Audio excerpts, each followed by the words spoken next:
PH versus Terror Queens. Yet again, it's Athena and Mirko here. Let's go then over onto our Land of Dawn for the game number 1.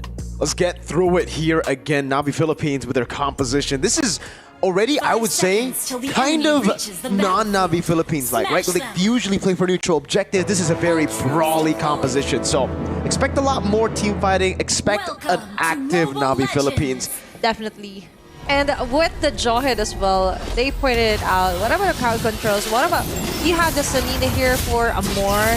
And so far, we seen the Selena earlier this day. It didn't really work out to the favor of Navi MWI. But for Navi PH, will they be successful with that? Let's see how will they face themselves. Especially you need to bank on those early arrows, early pickoffs. As pick of pickoff, he will be picked off by Lunalin here. And for Terror Queens, it's somewhat of a revenge for the Burmese trio, right? From last year's MWI. Yeah. So this is their chance for redemption and of course to get revenge against the reigning queens. And it's also, I think, just the respect from Navi Philippines over to Terror Queens, who are such a big threat. You can already see the early game. Well, cool. Has to go for the healing. Rui rotating over. Could have been a kill there, but Keishi walks away. Rui goes for the puncture. Doesn't have it. Good Thorn Rose to escape the ejector as the Lethal Wanderer takes the big Abyssal Arrow shot. Okay, big shots here for Navi PH and even Terror Queens. Tossing the flicker here for Mirai. That's the kind of action that we won even onto the first minute. But looking at the emblem builds right now, we can definitely see onto the prowess of the Wilderness Blessing here for the second core talent for Selena. Enjoy it for Mirai rather and Amor. Just so they can bank more on the fast-paced rotation that they can do, right? Yeah.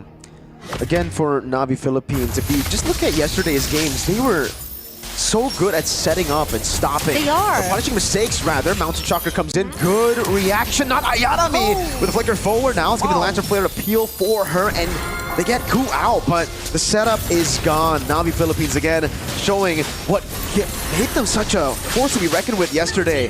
Great setup. Rui forced to use the Phantom Execution defensively. A camp stolen by Ayanami in the mid lane. The Abyssal Trap gets first blood for Amor. And they're not stopping there. Now they're turning up the purple buff, not Ayanami, deep into the jungle of Terror Queens. Another arrow will hit. An ejector, an arrow, everything, and they dive under the turret this time. Ku won't be able to evade from the arrows of Keishi. Rui goes in for the puncture, but this looks like already a desperate move. Only now has she gotten level 4. Calculated advantage here for Navi PH. That level of tempo, and that's the perfect combination, right? Plus addition of Keishi there, just stealing off the purple buff. Let's take a closer look here on their instant replay, where that was just full-on massacre here. 4 members committing on to getting kills. Speaking of which, on to the live right now. Lunalin and Rui trying to run away. Arrow thrown away. Puncture dash in again from Amor. That's a double kill. 3 minutes in, they're gonna go for the camp steal again. Mirai walks up, has a missile. Whoa!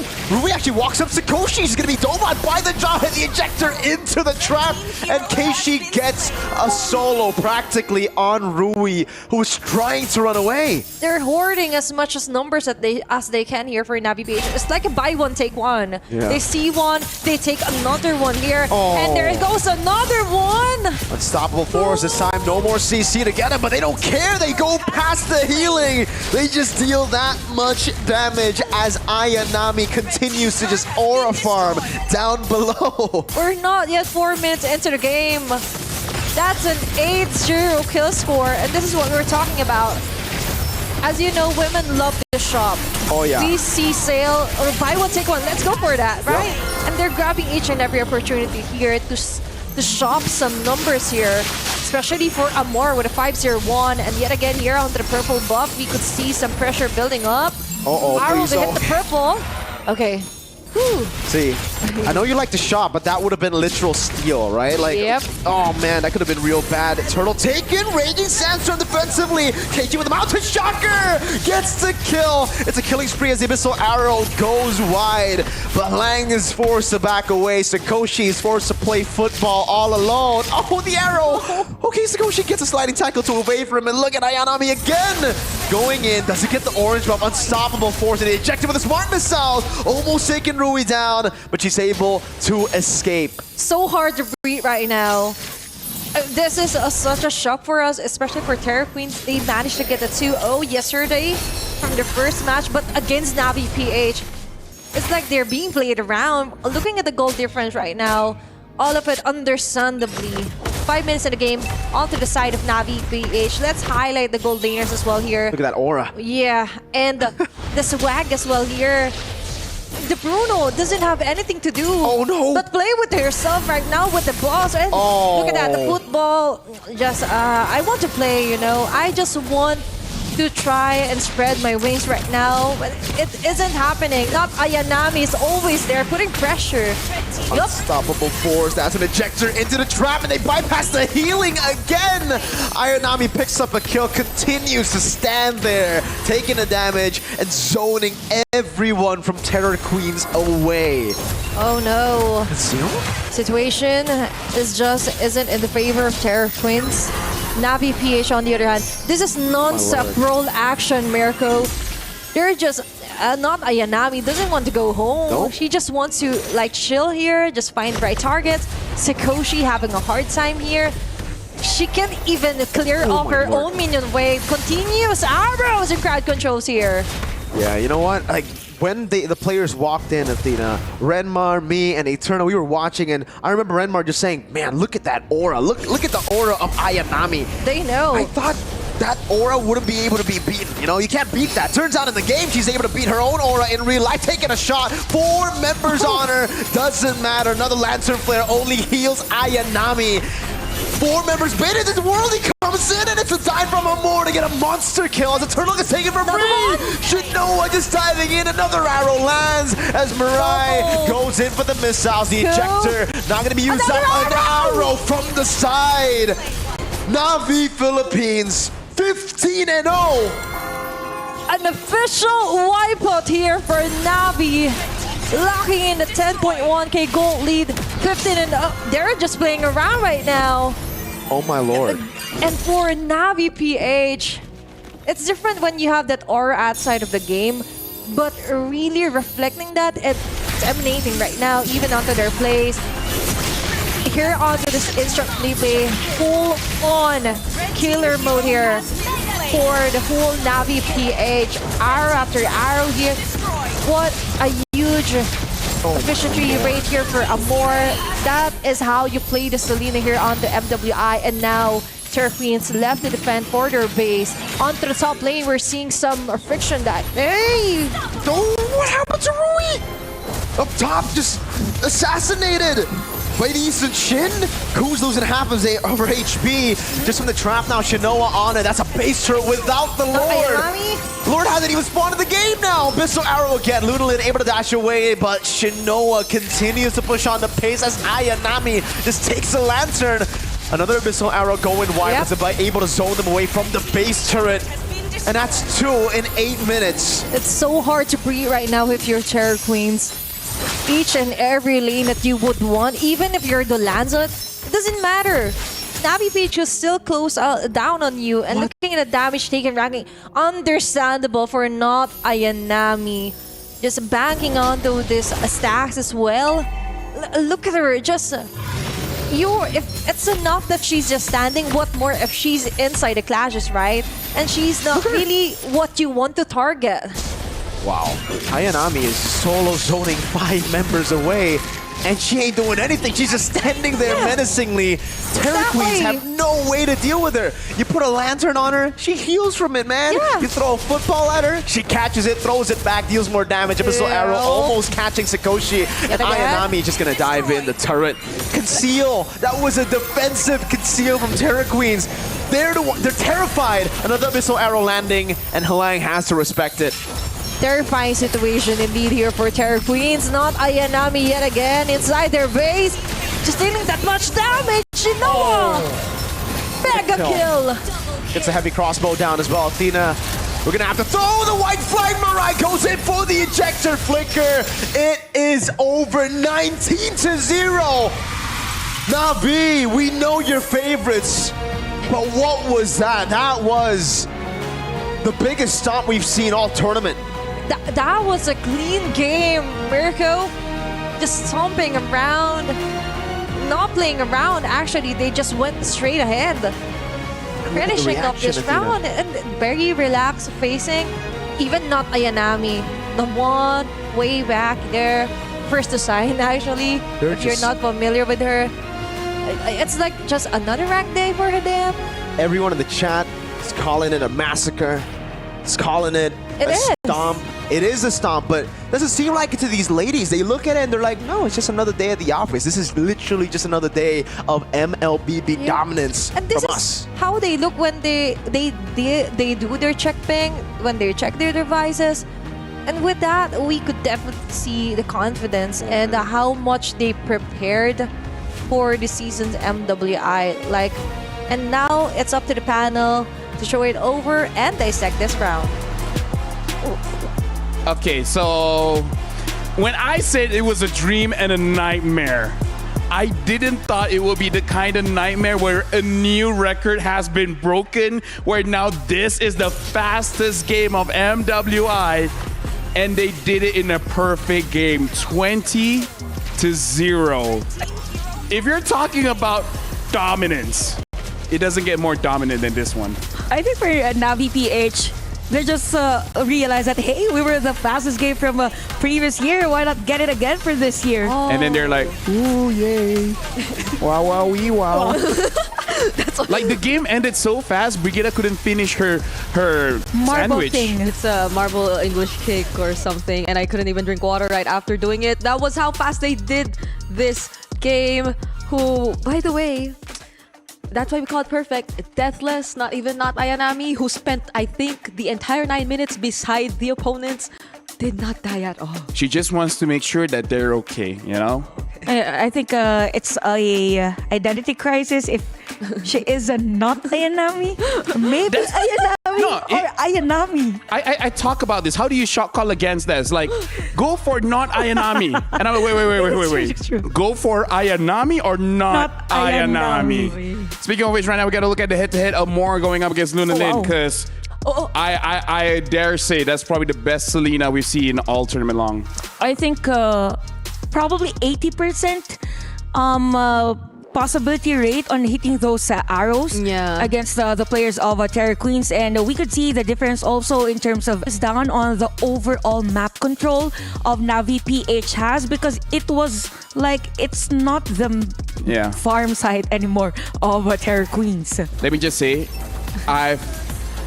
in my career, I don't remember another time when we did a head-to-head where the average KDA is 12 and 0. 0.00. That's fresh. That's new. They had no kills, so there was no way to bump up the KDA. Like, no one there died in Navi BH's lineup. And initially, when it was only the Uranus that was shown, we were thinking maybe they want to go for another tank hero. No, I've been practicing how he says that, but let's talk on that, because there was a part of the match where even we discussed behind the scenes, how are they going to take down the Uranus? Yeah. Right? Because looking at the draft, they don't have that continuous and burst damage to actually deal with not Ayanami on this Uranus. And it's not for the lack of trying. They did try. Yeah. They just don't have it. I also believe that for Terror Queens, since we agree that the part of their playstyle is having a specific hero to actually find the jungler, like to pressure, to do the jungle pathing with the Khalid. It just so happens that if you're up against Navi PH, a more dominant one, it's not advisable to dedicate a specific hero for that, because it was easier for Mirai to rotate, even for Amori to do ganking and even the sandwich plays under the turret, because they have a clear vision. Okay, the players are here, go for the arrow, and then if ever not, Ayanami is gonna be there also as a supplementary vision. So it's not recommended to go for the woman defense then? Yeah, the woman with Shout out to Athena. She says so much clippable things. I never thought I would hear. You guys know women like shopping, right? Shout out to Athena. Very, very clippable things that she says. But that was actually true. The way Navi PH Wait, went which one is true? The buy one take one thing. Okay. See, I'm saying another one. Okay. But the way they actually looked for team fights or pickoffs, it's not just a single pickoff. It's always another member of Terror Queens who gets dragged in. another. Yeah, and who Yeah. gets taken out as well. So this felt so impossible to get back on or to bounce back from if you were Terror Queens, especially considering that no one from them could potentially ever reach Keishi nor Shinoa anymore. Personally, for me, I thought the game was over by 3 minutes. Right? Because I feel like the snowball started so early on. Yeah, and also because of the vision that the Navi PH has, it's like Terra Queens has no information about Navi PH, but Navi PH knows everything what's happening on Terra Queen's side. And this is very evident on the damage dealt specifically for Shinoa. I mean, it's just 9 minutes of the game, but for a Gold Rainer to deal massive damage against other players, it means that there is the snowball. And even for Amore's hero and even the YSS. So vision from the Mountain Shocker, vision from the Uranus itself, and even from the Selena. So says a lot about how Navi PH controlled the, let's say, the pattern of Terror Queens. Yeah, and as much as we wanted to acknowledge the idea of how possibly in a way like they could have managed even just the laning phases, like they had somehow decent tools to deal with it, it didn't matter when Navi PH was so well informed that they had little to nothing to worry about, just because again the women to women defense was going on, and so they had to, or they had the option to be the more decisive one, to be the more proactive one in terms of rotation, and it was something Terror Queens could not keep up with. You know what they say, information is power, and Navi PH has a lot of information throughout the match. Now, this is going to be a very difficult question because this is a 20-0 game, a new record for the fastest game won here in the MWI at the Esports World Cup. And the question is, what do you change? How do you adjust? How do you make sure that game number one doesn't rock with your head so much that you kind of lose it for game number two as well? And I kind of feel like let's start with the draft, because that Khalid, like we were all surprised. I'm pretty sure we can't hear the casters, but even they're like, wow, this is very, very early Khalid. Very early, yeah. I think they want to replicate their play style or their drafting pattern on game number one against Virtus Pro, but it's not advisable against a team like Navi PH. Again, they don't really want to dedicate a specific hero just for the jungle pathing, right?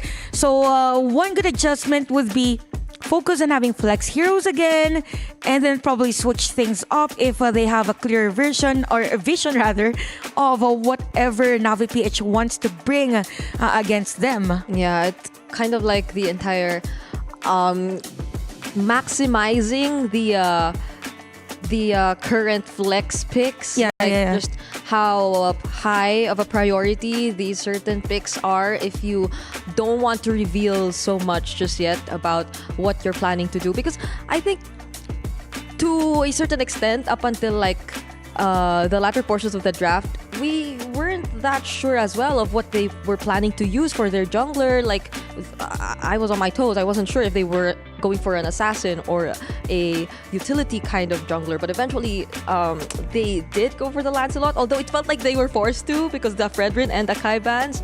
So yeah, picking whichever could work best for, it's probably really the sequencing that they have to work on. Because since you want to go for your trades, since you've opened open up some of the heroes, it's not advisable to get a hero that's not really prioritized on other phase of the picking. So yep, it's really more in the sequencing. Not really much question in terms of how they ban, because the bans were on point. It just so happens that the prioritization, the sequencing of the heroes that they will go for.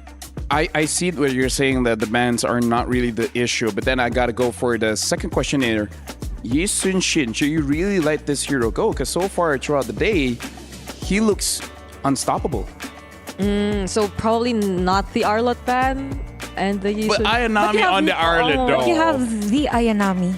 This is difficult when your opponent has so many signature heroes. That's true. Everything that you ban feels wrong. Or probably since they also use Selena, they can go and pick Selena instead, because just like what the LaFell said, information is power. Yeah. Right? So as long as they have clear vision as to where the Yi Sun-shin is, if they will give out Yi Sun-shin again, or in any way possible, have that jungle pathing instead of having a specific hero, then go for a hero that could do that in majority of the parts of the map. Yeah, so it's getting information without sacrificing your manpower or something like that. Yeah, something like that. Because like they did not get to rely on the Khalid for majority of the game, and I feel like it would have been great if they were able to, because Khalid in the early stages, I think even way back, he's the guy who can force the jungler out of the buffs and already secure the early game for his team. But that didn't happen earlier. He just stood there and eventually got punished. Based on my observation, I feel like the reason why the Khalid couldn't put a lot of pressure was actually because good choice coming in from Navi PH. Both the mid laner as well as the roamer, and just make sure that their mid laner couldn't rotate. Right? Because I feel like Luna Lin picking up the Zushin just wants to clear the lane very, very fast and then eventually help out the Khalid. But because she had to stay in her own lane and the Lancelot couldn't follow up as well, that made it very awkward, right? Because I kind of feel like if the Lancelot is able to help out in mid, let the mid laner roam, maybe they can actually press to the jungle. Yeah, good observation. So if Terror Queens wants to stick on that type of aggression against the jungler, what if they change it this way? What if they help first the mid lane clear the minion wave, and then have the mid lane together with a +5 go for that invade? Maybe if on the purple buff or orange buff, whatever buff is still there after clearing the minion wave. Because Jushin and Khalid could really do fast wave clear. Right. So if they did try to coordinate or work together, then it could have been slightly different for game number 1. But what matters now are the adjustments they're gonna do heading into game number 2. And first, right off the bat, is that they're gonna switch sides. So they'll be the ones getting first pick, and hopefully it is gonna be a flex because there's no more YSS. Yeah, I think for this, they want to get the Tyrannus instead, because YSS has been banned. Not unless Baksha isn't available, not unless they have another hero in mind. But I think that has been a trend now with the recent patch. More on the utilities, even Zitian is open. It's not even prioritized anymore, not unless it is meant for their lineup. So I think for Navi PH, they want to go for the trades instead, because if they pick out 1-1 is going to be open, and we don't really want 1-1 to be open in this game, because it might force a 1-1 against them. Oh my gosh. But they open a 1-1. Yeah. So it's open, and so is the Farsa Zetian trade. If ever they do want to or would they actually prioritize that? I mean, I feel like we were talking about how the mid lane, if you have a Farsa does clear the lane very, very fast, and with the wings by wings, she's able to actually rotate faster. I'm not sure if they want to take it first pick. I would prefer Farsa over Hilda, I'm not gonna lie though. So even okay, you know what? Sure, I would prefer the Farsa, but that's me. That's my professional opinion. No, me too. But I think maybe this is Terror Queen's comfy hero, because game number 1 is banned out by Navi PH. Maybe this is their moral booster for this. Their lucky charm. Their lucky charm to be picked first pick. They don't want Navi to take it away. I mean, they did prioritize the Hilda yesterday too, even on red side though. That was on red side. So it was slightly a bit different compared to first pick. So Navi though, if you're talking about comfort, it seems like Mirai is sticking with the Jawhead and they steal away the Jushin, which I believe was the hero they used to complement or pair up with the Hilda as well. So okay, I would say Kimi or Farsa here. Farsa. How about Farsa. Farsa? Zetian if they wanna, but Farsa is better option for them. Just a little bit more damage, you know. They pick up the Yeah. Irritel, probably predicting maybe they wanted a Granger or something like that. So good choice overall. And they pick up the Hayabusa. Pretty so fair. yeah, there's a lot of mid laners still open. So yeah, like you said, pretty fair. Yeah, I think for Terra Queens, they want to focus on having the Hilda find a viable target and then have the Hayabusa go on for the early kills. So Navi PH, they could get actually the XP lane now because it has been just the Arlot and the Uranus banned. Lapu-Lapu Glue. Lapu-Lapu Glue. Yeah, heroes like that. For them. There's a Phoveus. Oh yeah, Phoveus as well, yeah. The art. I don't know, at this point, like, you kind of just want a hero to match, and they're picking up the Brody going up against an Irritel, which is interesting for me just because I'm not entirely sure how the matchup really goes against each other, because, not gonna lie, haven't seen Brody for a while. Yeah. I think it's the first time I'm ever gonna see, even in the, like, as far as the collegiate level and all that. It's been, what, since M5? We did see a Leslie yesterday. I am not the only so one like, bound why by does it these feel like chains. we're seeing all the forgotten marksmen? Yeah. We want to break the record, Rikita, okay? Most unique heroes picked. I think it was M5, if not M5, M6. Yeah, because I think it was Bren with the Brody on M5. With the Brody Super skin, Marco. the AP brand skin. Yeah. So, yep, Phoveus has been banned here by Navi PH. I think there's a high chance that, focusing on EXP lanes. In terms of the banning, so if we look at the fighters still available, you have the Katot, you have the Lapo, Ruby even still CC. available, CC. Yeah, so there is a lot of options yet for the players. And Badang is actually great for I kind of feel like they Navi still PH. need someone that can frontline because Jahid is good at catching, but not really all that tanky, Yeah. right? So I kind of feel like grabbing an EXP laner that can match up against the Hilda and be a proper frontline might be great for them. I feel like if there's no reason not to pick up the glue, maybe they'll eventually go that route. Or if you want to be just a little bit different, who knows, maybe something like a Charizla. Yeah, maybe Badang Lapu and Banned the Lapu, though. okay, it has been banned. I was thinking they were So gonna they're- pick that though. Yeah, so they really think this Hilda is going Rome, and I guess that's their composition then. Hilda Rome. But if even Terror Queens are banning out XP lane heroes, then aren't they gonna run out of options too? I mean, they're gonna be the first pick after this, right? So the options are really low for Turret Queens unless they're prepared to just swap on over for the Hilda to go to the EXP, because then when you're looking at the Rome position, a lot is open. Yeah, a not lot is unless open. not unless they are planning to get Hylos for the lineup, but I'm not really sure if it's a good option for them. So CC, another XP lane. There are still a lot of options, really. Badang could be one for Navi PH for added layer of crowd control. Even Terizla, yes, could be one. How about the The Eevee? immortal one chose me to vanquish the Eevee, shadows that does it plague serve as a this great world. stopper for like this lineup so far? They go for the Suyo.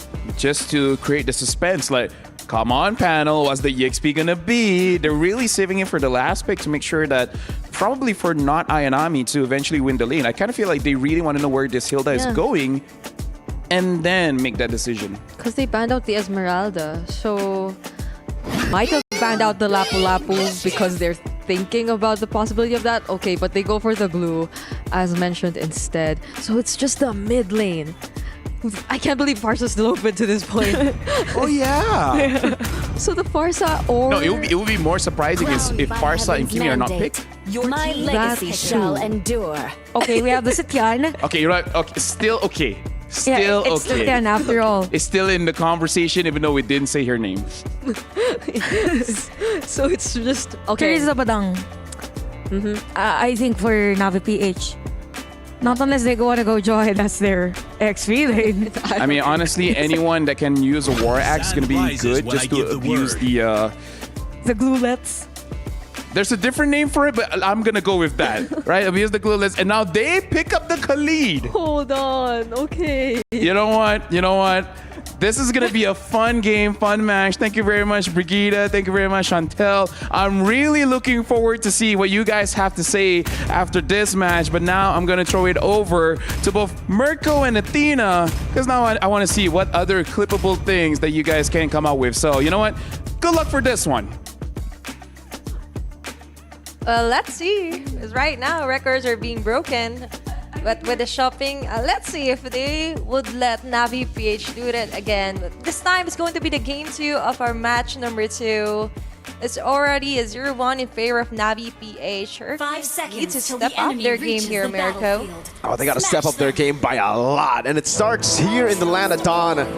I don't know how you even come back from that, Athena, right? Like, usually we talk about recovery, but that was 19-0. Navi literally smashed their own record and smashed Vitality's record from yesterday. And it was fairly clean with a 20-0, by the way. And the 20 kill by the score. Yeah. So that is a huge impact here for Terra Queens. But of course, basing on the adjustments onto the DAP, we could definitely see some maybe answer to the somewhat level of Navi PH is trying to accomplish with a Jawhead yet again onto the hands of Mervai. But for this round, it's going to be the Jushin for Amor. Being punished this early, by the way, if Flicker exhausted. That could have been Terra Queens finally getting on the board right there, ladies and gentlemen. Remember, game 1, 0 kills taken by Terra Queens. So just 1 kill will already be an improvement from game number 1. Really huge. And for Terra Queens, this is actually a huge opportunity to finally lock in their spot onto the next stage. But locking in onto the emblems as well before we have any clashes. More so, we are expecting more movements onto the map here for Navi PH, especially onto the trio. The Khalid here for Ayanami, Mervai, and of course, Amor there. But before all of that, for Terra Queens, on the other hand, Mirko, we have the Warcry here for Rui. Yeah. The Master Assassin again, like you said, for Shinoa in the lane. This is a weird lane, I'd say, like an odd one. Hold up, though. Lang or the XP Crab. Looks like Navi have already rotated a lot of their members to kind of contest this. So it's just the Queller that gets charged up by Keishi, and it'll just be a take. But back to the matchup. Brody versus Irithel. Yeah. I think that's more of like a fifth. I think Irithel's alright in that lane. But even the Brody, of course, maybe more in the mastery itself here for Navi PH. But you're right, definitely onto the Irithel picker for Terra Queens.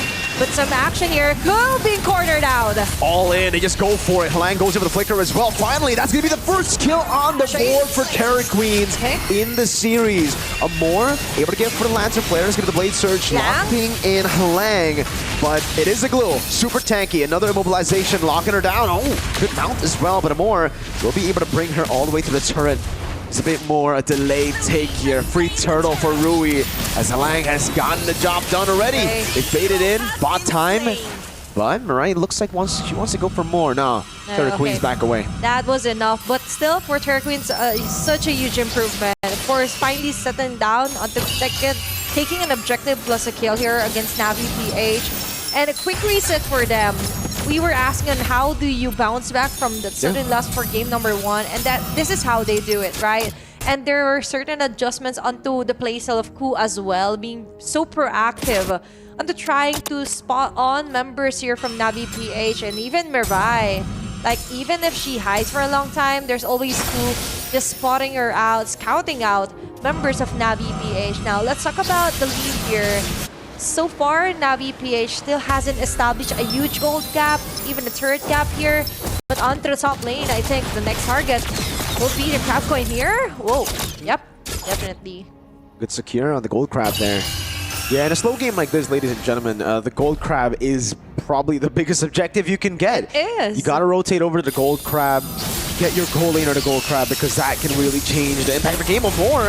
If we go for the Crimson Beacon, flickers out of the stun as well. Now the Lancer Flare knocking Ku up there. Gonna be an all-in as Ayanami walks up and Keishi gets the Queller down to secure a kill. And there she goes, right? For not Ayanami, relaxed stance. Ooh. Keep an eye out for Shino onto the top lane. So Part Memory almost taking her down, but now Mirai walks up. Sikoshi got baited in, and now the slashes and the missiles from Mirai gets her down. That was close. Wow, yeah. And a very clear intent here for Navi PH. Shino was like, girl, can you? Then Mirai, I got you. Finishing off that kill here in favor of Navi PH. A very good pickup, by the way, onto Sikoshi. Now, we're back onto a new turtle. Big objective here. Has just respawned. We could see Ku just hiding out here onto the bush. But with Amor's Lantern Flare, it's just more than enough to really give that vision, preventing anyone inside of Terror Queens just pouncing on them, pouring for the ganks here. Lantern Flare activated there. Oh, okay. They're taking things slow right now. Even not Ayanami. Just going on, running around the map here. Just targeting Sikoshi, but no, on the other hand, catching Keishi. Great pick there with the power of wildness to Mirai. Able to go for the flicker, but gets brought back to the team, and that will be another kill. Meanwhile, in the bottom lane is going to be a turret as Ayanami goes for the kill and finds it now. 2 for 1. But remember, Navi did get a turret down below. Rui on the turtle, should be able to take it now, and all in under the turret again. The poke coming down from Luna Lin to secure the kill under the turret. Rui with the quad shadow in, has the shadow kill, but will respect Ayanami as Shinoa stays busy in the mid lane, looking for a trade onto the turret. Rui rotating already, and Wow. Shinoa will respect it. And now Turkins finally getting some of the advantage here, taking that Namor and even Keishi. That was a very good catch here. Plus, they finally got an objective yet again. There's going to be a Cheetah Luna lane targeted. Gee, the Queller! That's the added damage of the Jawhead passive, man. When you go for smart missiles, Keishi targeting the Blade Surge. Luckily, Hlang got away before the Blade Surge could land. Yeah, Navi PH just making the most out of it. Even onto the passive with Jawhead. Smart missiles at all. But let's take a lane here onto the top wherein Ku made a double kill, but at the same time, not Ayanami just trying to neutralize the situation, even though they got 2 members against Navi PH, but with not Ayanami still alive, they can do more. Pick up more and more damage coming in from Terror Queens. One shot of the shadow kill over to Mirai, and that will not be enough to take her down. She gets away as a more potent Lancer Flare. Luna Lin continues to provide that poke, and Navi, they gotta respect the damage because Terror Queens are definitely the ones pushing the pace here in game number 2. Yeah, for Navi, they exhausted a lot of their ultimates and resources just so they could get out of that. For Terror Queens, we could definitely feel the improvement, and as well as what they could really do with this kind of draft. They're more comfortable, and even Luna Lin doing a great job. And for Navi PH, as you mentioned, never underestimate, never let them under your radar. The Terror Queens, on the other hand, they could have that poison. They could just pick their poison right now against Keishi. And now, Final Turtle has finally respawned here. That Ayanami just resetting it onto the mid lane. There's more pressure here. Ku just hiding out, being spotted by Amor. But let's go back into business here with the turtle. That Ayanami not yet ready for the Sandstorm. But still, we're heading on a quick pause. Yeah. Taking a breather here for our second match, or second game of the day. That was still really a good move, though, from not Ayanami. The fact that she was able to pop in that passive from Zetian means that, again, that is a good angle to go for an attack later on. Zetian is very immobile, right? That's why she's kind of always forced on the flicker. So having that passive already proc means that Navi can finally do what they've been wanting to do the entire game, which is dive in deep, break that front to back, and secure the dive. Yeah, and to finally somehow negate what Azitian can do, right? And so far, not Ayanami still doing a fantastic job onto somehow reaching her. Just what we call it, more on the hit and run onto the passive being broke out. And also, I would like to go back onto the Hayabusa pick here for Terror Queens. Like, she's more comfortable. She has somewhat of an advantage onto the mobility, of course. But At times, though, we could feel definitely feel the slight gap onto the damages. Shadow Kill just isn't enough yet, and we understand it's just 7 minutes into the game. And for Terra Queens, they still have enough or ample time to finally catch up and be on the lead in terms of the network here. Now, going back into the game, Land of Dawn. A quick update here, almost 8 minutes into the game, 4-6 onto the kill score. Not really much of a lead here for Navi PH, around 356. But there's a lot of action going on. Will they continue for a kill or takedown? Wait a second. Not Ayanami still with a quick sun guard. They're storing her HP. Mirai and Shinoa waiting around, eyeing their prey right now. They're just waiting for a moment. Remember, they have conceal, so if Rui just steps up a bit too aggressive, he's going to be punished. Anyone, really. But from Navi Philippines, it is getting quite frustrating just knowing how tanky Terra Queens are and how much... Oh, there you go. Move already from Mirai earlier, but wasn't able to find an angle to go for Rui. But yeah, the sheer amount of sustain the Terra Queens have and the sheer amount of poke as well. Look at that! An all-in over to Ayanami, gets picked up by Luna Lin. A quad shadow forward, forcing the Crimson Beacon. Now Mirai walks up. That's going to be the quad shadow back and forth as Keiichi was baited into the Blade Surge. Ku going to be knocked in. Very low. Revitalized coming out of Saber in front of our memory. Will lock her down. Amor picks up the kill. The shadow kill goes in, and Shinoa survives with just a sliver of HP as Terra Queens continue to push the pace. I was just talking about on how Rui just needs to step up. The damage wasn't there yet. But after we got back into the game, there's a caster blessing right now, just pointing her out. And for Navi PH, that was a disaster, really. It started with not Ayanami being picked off, so no liners here for Navi PH. Namor and even Keiichi was left so vulnerable there. But Terra Queens did a fantastic job onto balancing out and finally layering their skills properly, right? That's a layer that you want. Whoa. A very aggressive item. Still the Sky Piercer built up from Amor.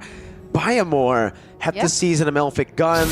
We're really seeing the limitations of Shinoa on a Brody though, right? Compared to the other picks that we've seen, again, from Shinoa, where she's able to make plays. Here, it's almost like she has to wait. She has to go in guerrilla style, wait for a lot of the resources to be depleted, then walk in and clean up. But even then, it brings the strength over from Terra Queens again. They're just so tanky. Rui on the ejector is stun. Lands from the top side. That global ultimate so valuable. The quad shadow gets Rui to safety. Goes back in time. And Keiichi gets baited in, but still gets the kill in the end. Rui a bit too aggressive. And Navi Philippines stay afloat. They've done enough to isolate the Lord. They've cleared it up. Cool. Gotta respect. Mirai just checking out. That was definitely a close call. Mid lane. Yeah. Ayanami, go for the kill. Solo kill in the mid lane. Ayanami finds a pick. 2 of the carries from Terra Queens are down. Mirai goes in for the Unstoppable Force and the ejector. Right into the Blade Surge and the damage from the rest of the team. 3 members fall in. They're finding a way right now to totally balance out the map. If earlier they're having a hard time, because Terra Queens are just more on the sustainable type of lineup. Right now, Shinoa being targeted by Larina. On the mid lane, continuous clash here. Shadow kill. Used up. Boom, immobilization as well. Ayanami walks up again, finds the killing spree. A Lantern Flare to save her. Ayanami walks away. Ejector and the Smart Missiles. Now with a Lantern Flare, looking for the Sky Piercer. Brock goes in and flickers out. Rui looking for the Shuriken. One last hit will do it. But Amor finds a Lantern Flare, and now staying away from the Shurikens. She gets out as Mirai is forced to sacrifice herself. The ultimate escape here for Amor. But that took longer than expected with the clash. The moment that it extended, Sikoshi was able to finally go and give that much damage to the crossbow, but still somewhat questionable for me for Navi PH. But let's take a look back here onto what happened. Shinoa was left on the back lane, understandable, but that was a very good vantage point there for Navi. Plus that multiple chain crowd controls and multiple damages being delivered real time here. Sikoshi getting a kill here against Navi PH. Ayanami just not ready for that damage, not ready for the immobilization. It's too much, even for Khalid, who's, again, relatively fast. The BOD gets built up, Shinoa picks up a DHS. But the big problem for Na'Vi isn't that they're not doing damage. It's the fact that they're also very immobile. At least their carries here. Shinoa is so vulnerable against all the CC engage from Terra Queens. And that's why we were kind of like, there's a question mark with the Brody pick here for the gold lane even earlier on. And we understand that the tempo was just disrupted all over. No more gold lead here for NaviPH, 4.6k gold lead for Terra Queens. And not only that, they also have the second Lord for this round. Taking a quick look onto the in-game equipment, that is a huge gap onto our gold here for Sikoshi. Finally getting that Malefic gun and even the Berserker's Fury. Now we could expect more fast-paced damages. And of course, the pressure is on here for Navi PH. Not Ayanami is ready, going in for the jump. Oh, they've dealt with it already. They're going to be going for dive already. Halang's going to be taken out. Shinoa free, hitting in the back now. Looking for the Tornapot memory. We'll be able to pop it in time. Watch Shadow and the Shadow kill to the back. More still able to survive. Shinoa goes in for the stun, but only finds the minions. Keishi looking for the Queller, able to get it, but Lunalin respects him with the flicker as Sikoshi deals with the turret down below. Keishi is sent up top to save the base turret. 2 base turrets taken down. That was a bloody defense here for Navi PH. Definitely for Terra Queens, they just need to somehow polish more on who to target when it comes to the team fights there. But that was a close call here for Navi PH. Looking at the damage ranking right now, understandably, Lunalin will be onto the top of the list. Second is Sikoshi.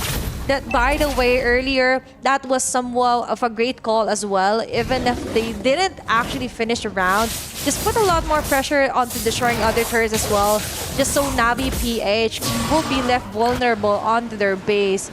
Right now, 13-12, much more closer game compared to game number 1, which was a total massacre. And Terra Queens just have the advantage to totally roam around.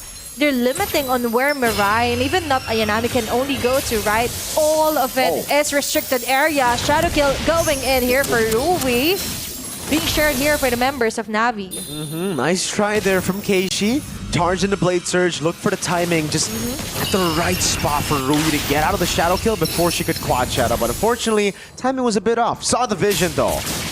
Navi, even with that big resource burn now, the quad Shadow and the Shadow kill, they just can't push in. Like, Terra Queens have such good feel, great frontliners, and now they're gonna go for the all-in. 4-man stun again with the ultimate. Keishi goes to the Blade Surge. Sikoshi was waiting for that moment, gets the heavy crossbow in. Right low, Shinoa able to flicker out. Sikoshi taken down by the Raging Sandstorm. Ayanami buys the bit of crowd, is able to survive, but Amore in the back line will be assassinated by Rui as Ayanami gets dealt with by the glue. 4 members down. The Queens of MLBB, who've dominated game 1, are now on the brink of getting sent below. Shinoa can deal damage, but she cannot deal with the glue in game 2.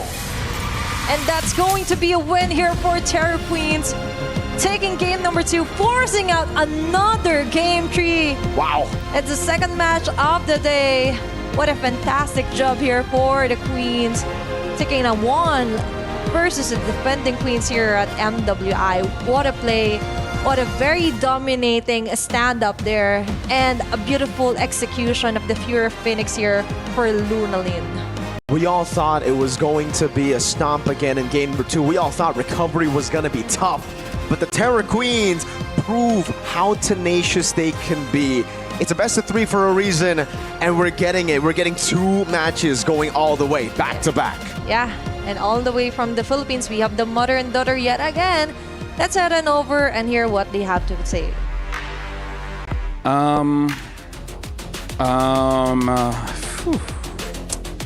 Where do I begin? How do we analyze this, ladies? Because I don't know whether we want to start with the things that goes on in-game or out-game, because even you guys were saying like, oh yeah, probably they're going to win this one. But before we start on that, let's start with draft, because certain things were questionable, right? We didn't like Khalid from Terra Queens, and then this time the Khalid goes over to Navi PH. Didn't really like it. That's number 1. The Brody was questionable because even Mirko said like, yeah, probably the Irtal doesn't really lose. Maybe not win, but doesn't really lose against a Brody. So a little bit I would say, iffy on the draft that Navi PH brought for this one. Were they trying to hide threats or something going up against it? Like, what was going on? Or probably they want to try things out. For sure, they want to try if Brody will work with the Chushin and other heroes. But definitely for Terror Queens, I believe that there's a reason, or this game shows why they prioritize Hilda. They play differently if they have Hilda on their hero composition. Same goes with a stable.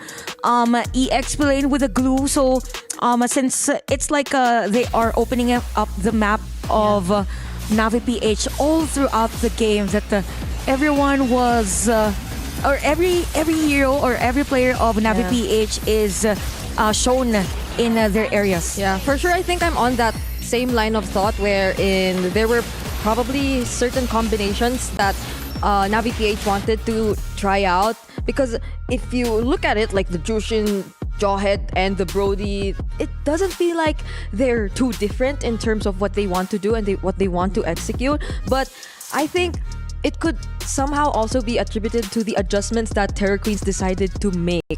The way they switched things up and decided to go for the Hayabusa immediately as a response to the first two picks, it made things harder for the Jushin to rotate.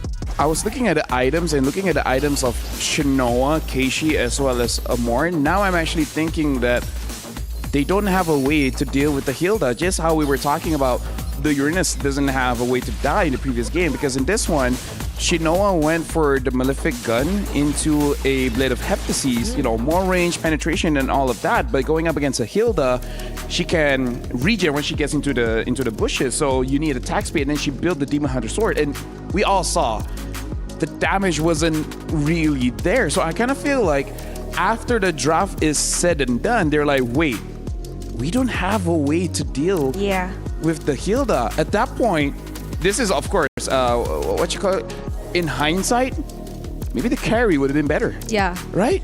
Although they did pick the Brody in the first phase too. So even the timing... Yeah, third pick.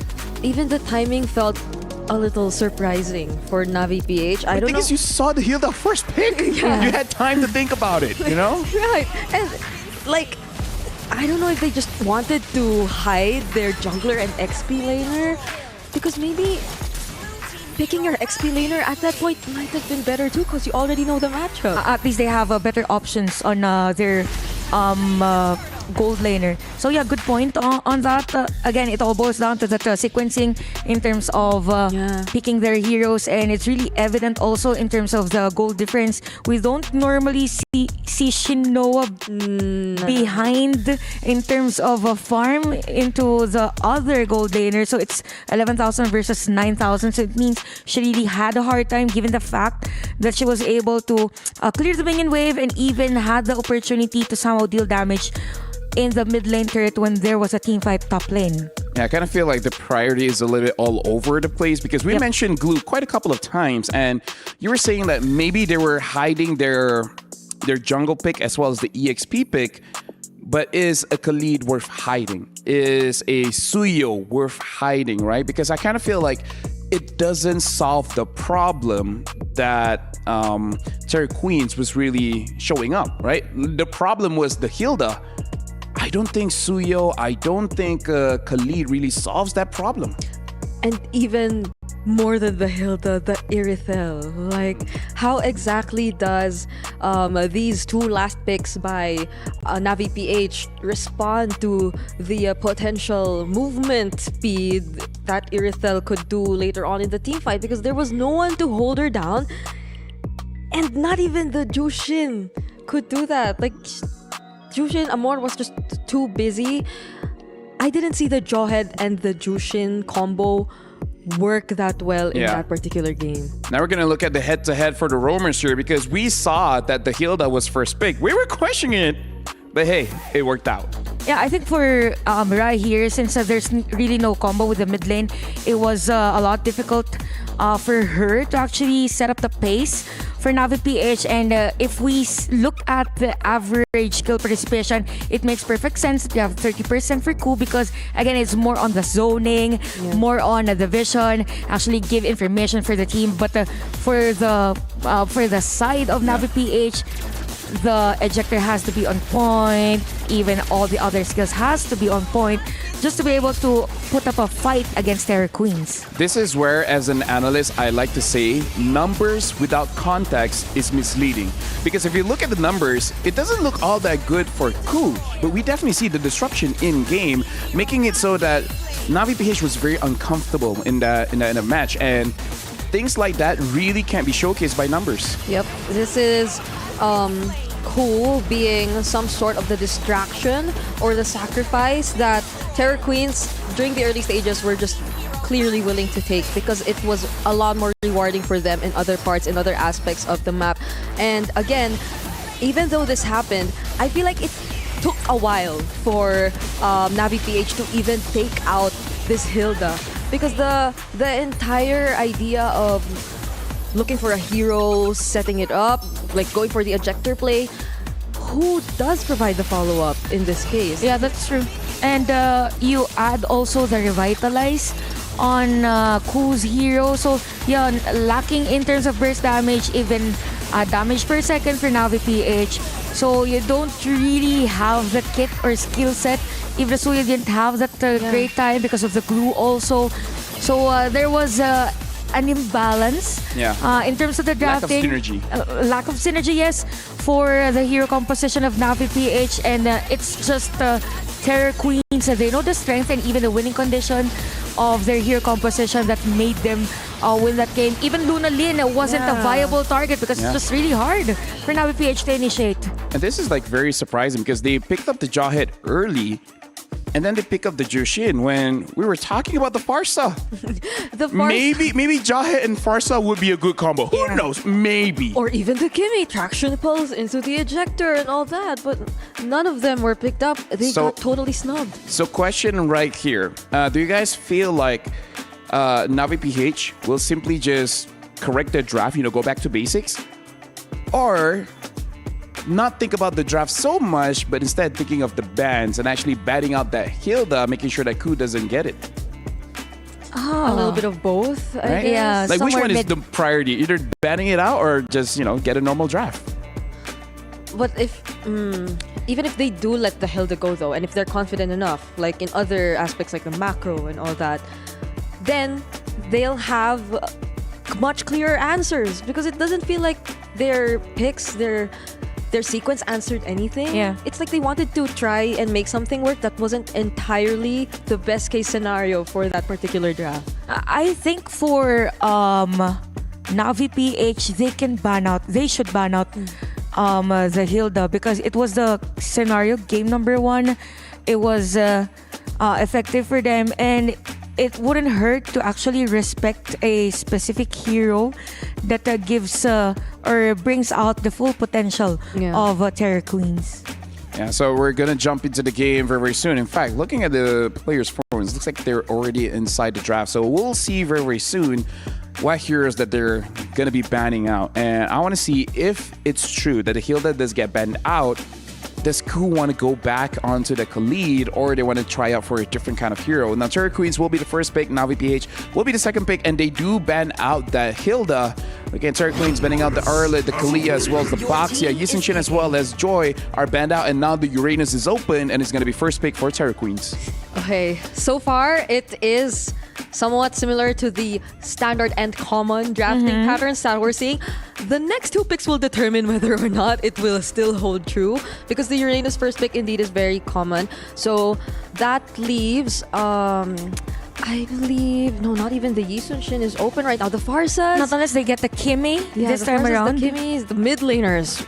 This time around, could they show up? Yeah, I think Kimi is a good option for Navi PH, just for the sake of winning the early game as much as possible, because there's a high tendency for Terror Queens to actually take control mid-game, but it's going to be Hayabusa and Gatot. Okay, so interestingly enough, for Navi PH, they have been prioritizing Gatot that much as compared to day number 1. So very, very different for their pattern. Yep. We've been vocal-ish about the Gatot second pay. We're going to see how it works out. Personally, for me, for Navi PH, I just want to see an answer for this Uranus because eventually 5 people will be able to take him down. But we've seen situations where you invest too much on taking down one person that everyone else becomes free. And we were talking about it, it looks like, yes, they want to go for the Khalid again. I guess in terms of flex, technically Uranus can still go inside the jungle if they want. Yeah. You know? So maybe that's a flex, who knows? Okay, maybe let's skip on the far side. Maybe none of these teams want to pick it up right now. I mean, there's a Khalid and a Haya already. I mean, if you see Uranus and Khalid, I won't be surprised if Navi PH pulls off a Luyi. Maybe this is the time we see a Luyi. Zetian is still good. Zetian still, the meta shaper. But other heroes like Vexana, but I don't think Vexana's a great idea. Yeah, because earlier in this part, they already picked up the Brody. But Esmeralda. The Uranus Esmeralda. Yeah, the season 8 MPL. Yeah, this is meta. where the lane we will fight for infinity +1 times. Yes. Like they'll just stay in that lane and then everyone will do their own thing. But now something that I do want to point out is that the gold laner hasn't been picked up just yet. I wonder if Navi PH they'll just extend it, wait for the last pick just to make sure that Shinoa actually has a very good damage profile, because I kind of feel like that's what they were lacking. The damage profile wasn't really there for Navi PH. They banned out the CC. I kind of feel like at this point, if you really want the Khalid to do work, you got to ban out those mid lanes, man. You cannot allow Navi PH to actually have a winning mid lane duo. So that will leave the carries and the Brunos still available for Shinoa if ever she does want to take that. Because I think there was a time they were banned out too earlier. Yeah, there you go. Oh, there you go. But then, so maybe they want to split it up. Like one ban to allow the Khalid and then another just to limit Shinoa's options. But the carry sounds really good in this case. Yeah, anti-tanka, the typical counter against tanky heroes. So I think for Navi PH, since they are focusing on somehow banning other heroes that are more on the sustain side, I'm just not sure. Okay. So they're banning out EXP laners for the sake of not having a jungle Uranus, probably because Khalid could be a +5. It was switched into a +5. So you have 3 fighters just in case. Yeah, carry ban for Terror Queens and another EXP lane for Navi PH, probably. Yeah. There's, I think the Phobius is going to be completely out if ever that's the case, since there's an Esmeralda already on the other side. But is this going to be the carry still? Or are they going to ban something else? I kind of feel like if they let go of the carry, I think it's just going to be ganked quite a lot of times. Because I do understand that the carry is going to be good going up against the Uranus. But if Ku is very experienced with this Khalid, you can potentially counter or at least punish this carry. So I kind of feel like it is an option. It's a good ban, but at the same time, if you let it go, it's not the end of the world. Instead, they ban out the Selena. I feel like they do want to ban out mid laners, but they really have to ban out the Bruno because with his ult, there's displacement. And I kind of feel like that does disrupt both Uranus as well as Khalid, especially that healing. At least with the carry, you don't displace him, so he can still heal with the Quicksand Guard. And they pick up the Jushin. I'm just worried just a little bit about that damage. There's a lot of control, but not a lot of damage, unless this Hayabusa really pops off. Yeah, I was actually expecting a Zetian for Navi PH. Could have been a better option, given the burst damage also that it could give. So with the Jushin pick for Navi PH. Okay, we see a Zaska. And Ling! Which is a good pick against all of these assassins, making sure that you buy enough time for your team to actually do work. And now Ling gets picked up. So at this point, whatever marksman you pick up, it's gonna have a bad time. Automatically not the Harith, I guess. Well, I don't like the Harith if there's a Zas on the opposing side. Of course. But could it be an option, since any other marksman might find it difficult to deal with the Ling if they do decide to constantly go to Shinoa and just gank her in her lane. Not unless Carry they, is going to be difficult too. yeah, not unless they go for the Iksha, Melissa, Oh, those heroes, but those are scaling heroes as much as possible. Moskov. Yeah. Melissa. They pick up the Melissa. So yeah, you guys were saying, and I feel like it's a very good anti-dive kind of hero. This is a very interesting draft coming in from both teams, Terra Queens as well as Navi PH. The Ling is going to be scary. We got to see if the Ling can actually deal with the Melissa, or more importantly, can the Melissa deal with Terra Queens. So with that, we're going to throw it over to Mirko and Athena for the final game of this matchup. We're heading onto the Land of Dawn, starting it off with another game tree here for our match number 2.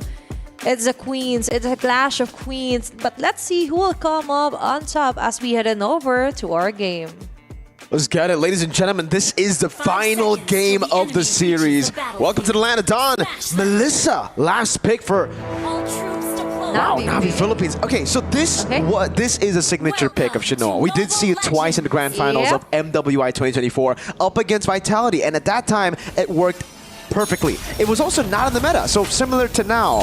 As a Melissa main myself, I like Melissa, but in this meta, I'm not a big fan, especially because you're kind of an all-in hero. Yes, you're pretty good against dive, but once you use that Inspire and use those muddles, that's about it. You need to get the initial burst down in the fight, and again, in the sustain meta, it's quite difficult to do that. Like if you're going to make a sound, it's like that. Yeah. Pero rather for Navi PH, I'm sorry, but for Navi PH, sometimes they just want to somewhat focus on what is needed for the objective or really needed for the situation. But for Terra Queens, on the other hand, they just need to come up with another plan to disrupt the whole process here, make things harder here for Shinoa, which would happen onto game on number 2. Ku, on the other hand, being punished severely here by Amor and Mirai. Sun Guardian.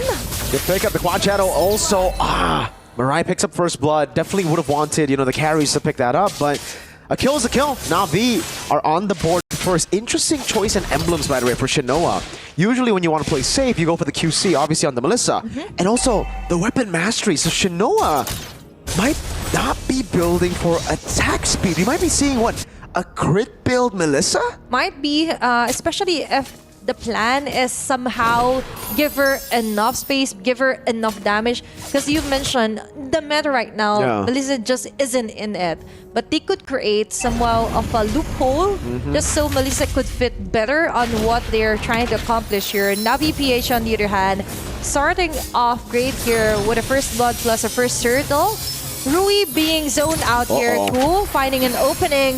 The arena onto the back lane. Oh, wow. Instant lockdown with a dominance percent coming down as well. Now it's going to be Rui walking up, but it's onto Mirai. So tanky. Tempest Blaze, and the AOG gets her out of there. Mirai with a re-engage, but it's right onto the dominance ascent, who's still there. Rui walking up. Gets the pinch poise to escape as both the Esmeralda and Uranus continues to just battle it out and sustain. And no one still has the advantage onto taking down the first turtle of the round.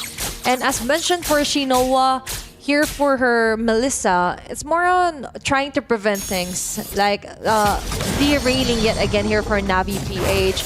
But definitely for Terra Queens, I am quite fascinated by the fact that they reset it quite quickly, right? After that game 1, it's like another version of them being faced against Navi PH. Mirai going in. That is huge advantage ever.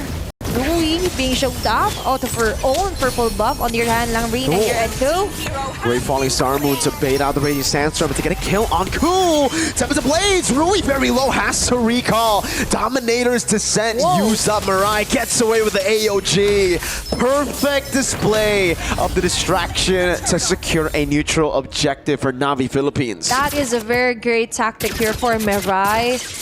Just so you know, that's how you counter out the Ling. Just punish him or punish her in this instance onto trying to delay things up onto the purple buff. But Sikoshi, Amor onto the back with a Crimson Beacon. Ku, 2 for the save. A bit too ambitious of a dive there, but Sikoshi, was that a Magic Blade? She got a shield.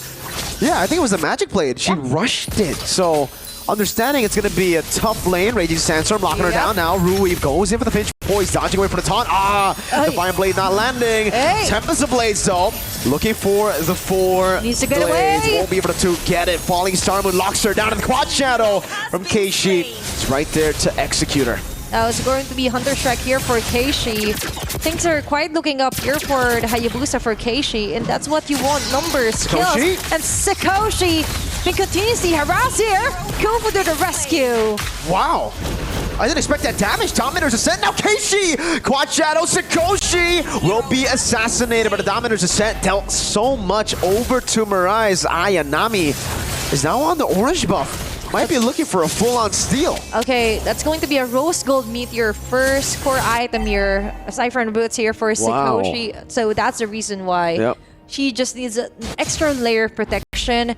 And for Navi PH, on the other hand, a quick pick off onto Shinoa. But Geisha did a great job to try to neutralize the situation, finding the right targets as well. And for now, Langrina also have, of course, but looking closer here onto the bottom side. That's 3-on-1. Consecration used up. The Falling Star Moon will lock her down, but he has the Purify. Man, Uranus is tanky. That is indeed someone that you would want to see constantly, but not really put all your resources in. But Rui is going to be the pinch boys. Big harass here by Navi PH. Great stun and the assassination to the back. Rui able to get the blades now. Ayanami on her AOG to get her out. Just 1 HP. Luna Lin with a flicker securing the triple. Ayanami forced back under the turret as Terror Queens continue to push on. Ayanami, don't take it. Don't take that Falling Star Moon. Okay, Up top. There's a battle between our gold laners, but not Ayanami still. Continuing to survive, but Langrina following closely behind. Even if they didn't take not Ayanami, they've got what they need, which is a turret. Plus, that was a triple kill, right? That was something that you would want to give on the core damage dealers. But let's take a look back on their instant replay. Lunalin with the Nightmare Spawn and Dominator's Ascent, dealing that much damage, plus also providing that much needed exercise of rights here for Terror Queens. And now it looks like Terror Queens have actually bought quite a bit of time to scale.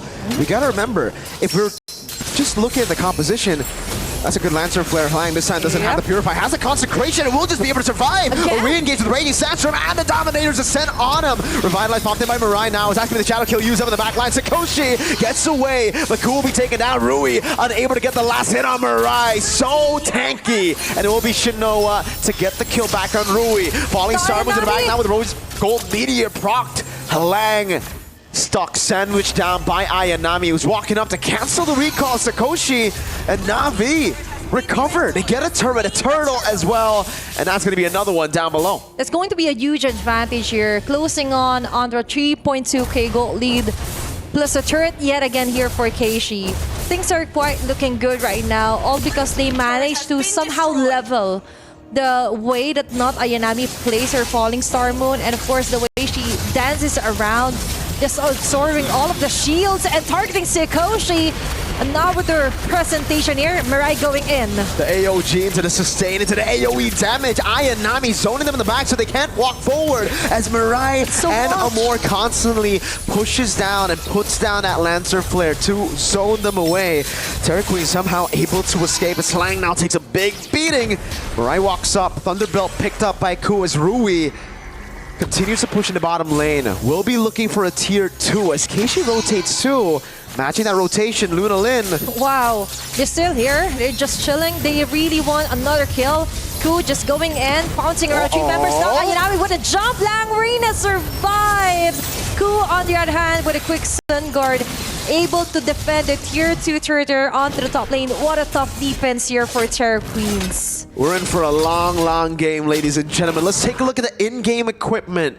Sakoshi, because of the Rose Gold Meteor Rush, will be quite far behind compared to Shinoa this game. She's going to have to get even more gold to match the damage output from Shinoa. And as expected, it is a crit build that Shinoa is going for, the Windtalker and the Haas Claws, not the attack speed build that, again, we are used to seeing for Melissa. Yeah. I guess the new age of Melissa builds now with how the meta is shaping up.